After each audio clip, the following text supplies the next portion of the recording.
Assalamualaikum warahmatullahi wabarakatuh. Saya perkenalkan, saya adalah pemilik dari kebun Curug Sewu yang ada tanamannya durian dan salak, dan saat ini saya kembangkan menjadi kebun Sardono, yaitu kebun yang ada salaknya, ada rempah-rempahnya, ada duriannya, tanaman pokok ini, dan lombok, singkatannya Sardono. Mengapa dari sadur, salak dan durian menjadi Sardono? Karena sewaktu tumpang sari durian dan salak sudah 7 tahun ini duriannya hambar. Dari pengamatan teman-teman yang saya minta untuk membantu, ternyata banyak yang berpendapat nutrisi yang ada di lahan itu banyak yang diserap oleh salak, sehingga saya rubah menjadi Sardono, yaitu salak, rempah-rempah, durian dan lombok. Yang tumpang sari itu betul-betul membuat sama-sama menguntungkan. Menanam lombok dengan menanam rempah-rempah dalam satu waktu, dan dalam satu kesempatan itu pula membuat durian cukup nutrisi yang ada di dalam lahan hamparan yang diserap oleh durian. Karena durian banyak para ahli, terutama dari artikel dari Bapak Mama Nurjaman mengatakan harus tersedianya cukup nutrisi dan nutrisi khusus pada satu perkembangan durian, pohon durian itu dalam keadaan vegetatif dan generatif. Untuk itu saya persiapkan banyak yang mendukung kedua itu, supaya durian tidak menjadi hambar yang selama 7 tahun ini rasanya hambar. Setelah 3 tahun, 4 tahun saya usahakan untuk itu sudah berhasil. 2 tahun yang lalu 20% sudah menjadi manis, dan setahun yang lalu sudah 35% menjadi manis. Sementara dari pengalaman saya sendiri, pohon yang bisa manis adalah pohon yang keadaannya adalah sehat sepanjang tahun, sehingga kesehatan pohon itu bisa mendukung menjadikan durian menjadi manis kembali. Untuk tahun ini saya usahakan dengan lebih intensif, karena sudah berhasil 20% 2 tahun yang lalu, 35% tahun yang lalu. Lalu saat ini saya usahakan untuk bisa membuat pohon durian itu sehat sepanjang tahun. Caranya yaitu ternyata harus memperhatikan satu pohon per pohon. Artinya diperhatikan apa yang dibutuhkan oleh tanaman itu.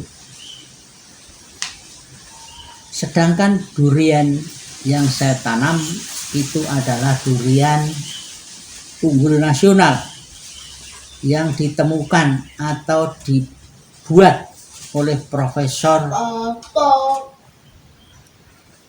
dari yang ditugaskan oleh pemerintah pada saat itu, yaitu Profesor Reza Tirtawinata, yang menghasilkan 4 varietas unggul nasional, yaitu Petruk, Sitokong, Sunan, dan Matahari. Ternyata keempat saya tanam semuanya. Yang saya kembangkan adalah kebanyakan yang Sitokong, sedangkan yang Matahari pohon sudah berumur sekitar 31 tahun, yang paling tua, dan yang paling kecil sekitar 20 tahun. Seperti apa yang saya pernah lihat, Bapak Profesor Reza Tirtawinata mengatakan ada pohon durian yang dianggap anaknya itu umur 18 tahun. Jadi mungkin anak sulungnya itu adalah yang ada di kebun saya. Ternyata unggul nasional yang diciptakan oleh ahli kita, bangsa Indonesia, itu ada di kebun saya. 3 dari 4 yang diciptakan atau ditemukan oleh ahli kita. Sedangkan yang paling banyak adalah Sitokong. Namun sejak 7 tahun yang lalu tidak ada rasanya menjadi hambar, dan saya berusaha ke sana kemari, mohon petunjuk, mohon saran, mohon nasihat dari beberapa teman di kebun-kebun durian sebanyak-banyaknya, dan saya banyak membaca di artikel-artikel di YouTube misalnya. Maka saat ini saya memperlakukan kebun saya banyak cenderung teraspirasi, termotivasi dari artikel-artikel yang saya baca dari Bapak Profesor Maman Nurjaman. Sedangkan pengalaman saya gunakan untuk memadukan pohon durian yang diciptakan oleh Profesor Reza Tirtawinata, dan untuk mengembalikan menjadi manis dan besar, saya ikuti nasihat-nasihat dari Profesor Maman Nurjaman. Saya amati tiap saya ke kebun, hampir tiap hari satu pohon itu saya amati, satu pohon itu saya tentukan akan saya perlakukan pruningnya, perempelannya. Saya perhatikan satu persatu, karena ternyata pohon durian itu penuh perhatian, penuh perlakuan yang sesuai dengan kebutuhan pohon, akan membuat durian itu menjadi kembali manis dan besar kembali. Seperti 8 tahun yang lalu ada satu pohon, seperti 8 tahun yang lalu ada satu pohon yang bisa berproduksi sampai 418 buah. Namun 7 tahun sampai saat ini belum pernah kembali dalam posisi yang sebaik itu. Kelihatannya saat ini sudah mau sehat sepanjang tahun, dan saat ini sudah berbuah sangat lebat, hampir mekar bunganya, dan nanti akan saya perlihatkan. Kebetulan pada hari ini akan saya perlakukan dengan pemberian pupuk organik, yaitu pupuk pupuk yang mengandung K dan P tinggi supaya mendukung bunga itu bisa menjadi buah durian dan menjadi buah durian yang besar, sehat, dan manis rasanya. Nanti akan saya perlakukan, sedangkan perlakuannya itu sesuai kebutuhan tanaman. Ini terus terang saja pengalaman saya pribadi. Bapak saya dulu almarhum itu selalu memberitahukan pada saya, beri nasihat bahwa setiap pohon itu supaya ditanya, kamu butuhnya apa, kamu memerlukan apa, sehingga kamu akan berbuah memberikan hasil kepada kami, dan itu akan diberikan apa yang dijawab oleh pohon itu. Dan jawabnya sebetulnya ya imajiner. Bapak saya dulu memberitahu seperti itu, saya juga melakukan seperti itu pada saat ini. Yang dijawab oleh pohon itu, dan jawabnya sebetulnya ya imajiner. Bapak saya dulu memberitahu seperti itu, saya juga melakukan seperti itu pada saat ini.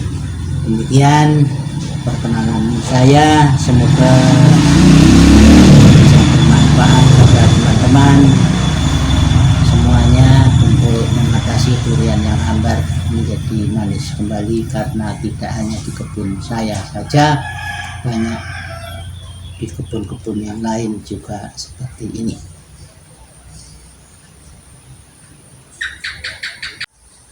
Ini adalah pupuk dan enzim maupun ada cendawan yang saya siapkan untuk perlakuan dari pohon satu ke pohon yang lain yang sangat berbeda kebutuhan tanaman itu. Untuk durian yang baru ada kembali sehat, dan durian yang sudah berbunga itu nanti berbeda-beda perlakuannya. Sedangkan untuk pupuk pembantu enzim maupun perbanyakan yang saya perlakukan, pertama adalah cendawan mycorrhiza. Ini untuk tanaman durian yang sedikit membutuhkan airnya kurang, sehingga supaya akarnya nanti dibantu oleh cendawan mycorrhiza ini mencari nutrisi dan mencari air. Sedangkan ini adalah pupuk buah super generatif.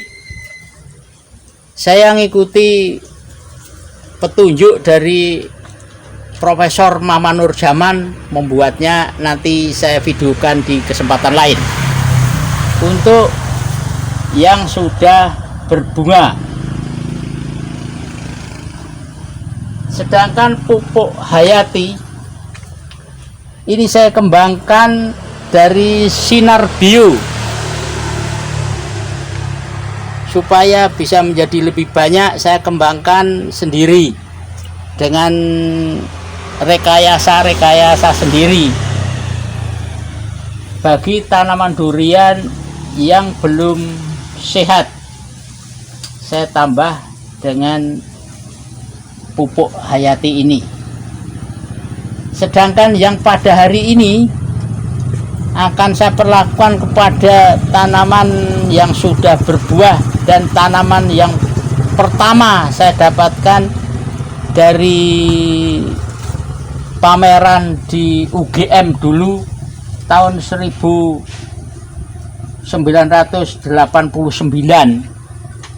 Saya beli di pameran di UGM, yaitu di pertanian. Sedangkan ini pupuk vegetatifnya juga versinya Bapak Maman Nurjaman. Lalu juga perbanyakan daripada trichoderma. Ini saya perbanyak saya beli di toko, yaitu ini mereknya, yaitu semanggi. Saya perbanyak sendiri. Hasilnya saya tidak tahu apakah bisa berhasil sesuai dengan, namun hanya pengalaman nanti yang membuktikan apakah bisa menjadi seperti harapan saya. Sedangkan ini pupuk vegetatifnya juga versinya Bapak Maman Nurjaman. Lalu juga perbanyakan daripada trichoderma. Ini saya perbanyak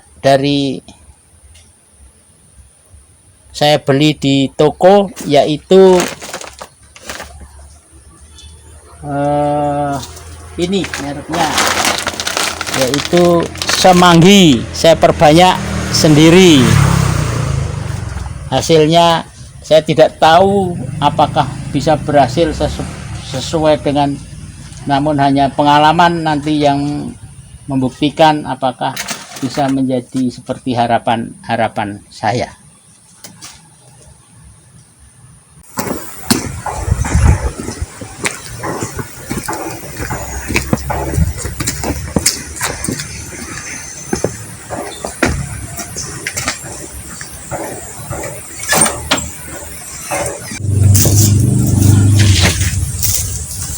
Terus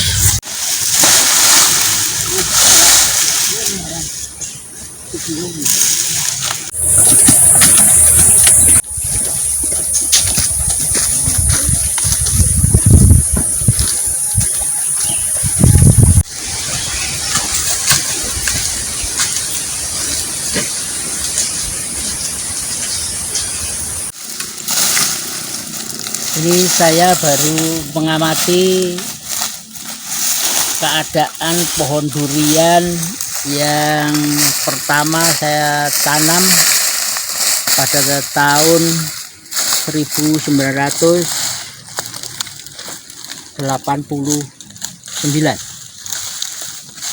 Ini adalah pohon sitokong. Saya amati apakah ada hama, apakah ada penyakit yang ada di dalam pohon ini. Demikian pula keadaan apakah ini dalam keadaan sehat atau kurang sehat, dan juga keadaan sewaktu pohon ini memunculkan calon bunga. Jadi sudah kelihatan calon bunganya, dan sebagian kecil sudah ada yang mekar. Ini adalah menunjukkan bahwa yang sudah mekar itu usia dari calon bunga sampai mekar adalah 45 hari. Sedangkan yang kecil-kecil itu sekitar 5 sampai 10. Yang paling banyak adalah yang sekitar 30 hari setelah munculnya calon bunga. Yang menurut pengalaman saya, nanti di usia 120 hari setelah munculnya calon bunga itu akan masak, jatuh dari pohonnya. Kelihatannya pohon ini dalam keadaan sehat, tidak ada hama, dalam keadaan sehat. Dan saat ini saya akan melaksanakan apa yang disarankan oleh Bapak Profesor Maman Nurjaman, yaitu memberikan nutrisi setiap bulan, yaitu nutrisi generatif yang harus diberikan tiap bulan dan diberikan di dalam piringan, istilahnya yaitu 1,5 meter dari pangkal batang ini nanti dikocor dengan pupuk generatif yang tiap bulan itu. dan ini sudah berjalan 4 bulan dan sudah menunjukkan hasilnya, yaitu sangat lebat, mungkin bisa jutaan jumlah kuntum calon bunganya. Yang ini adalah yang pernah berbuah di tahun 2010 dan 2011, artinya di akhir tahun 2010 dan di awal 2011 itu pernah menghasilkan 418 buah durian. Ini perlakuan yang akan saya berikan adalah dibersihkan. Ini kelihatannya sudah cukup bersih, jadi tidak dibersihkan. Area piringan ini lalu akan saya kocor dengan asisten saya yang akan memberikan kocoran, dan nanti ditambah dengan pupuk kompos yang sudah saya perlakukan dengan sinar bio yang saya kembangkan tadi.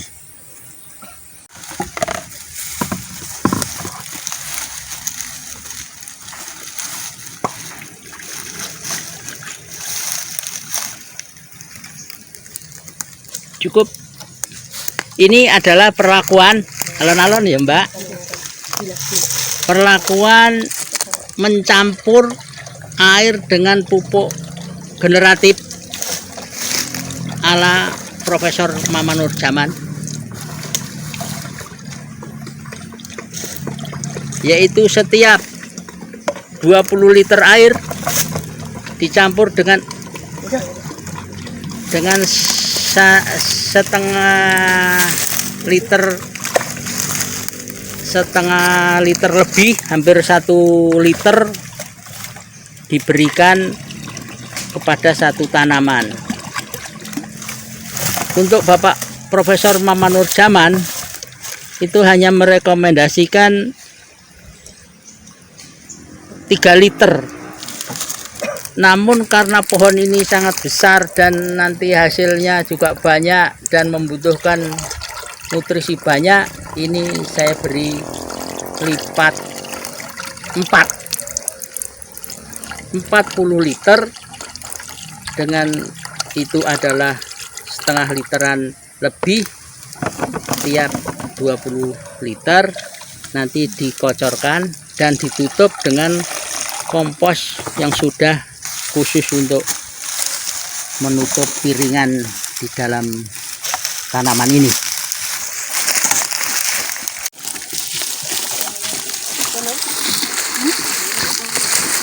Ayo siti Mbak, masuk nih, masuk.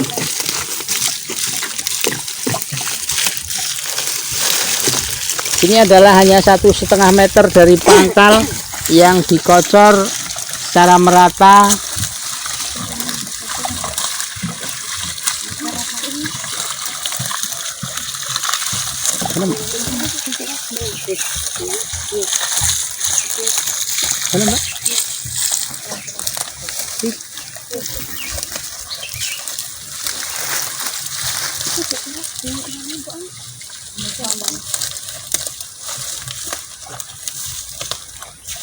Selanjutnya ditutup dengan kompos yang khusus dibuat seperti kompos yang disiapkan untuk pembibitan.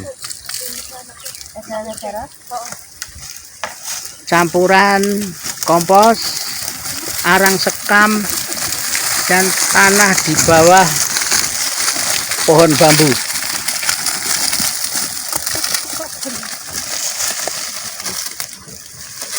Minimal 1 bulan sekali, paling lama 3 bulan sekali.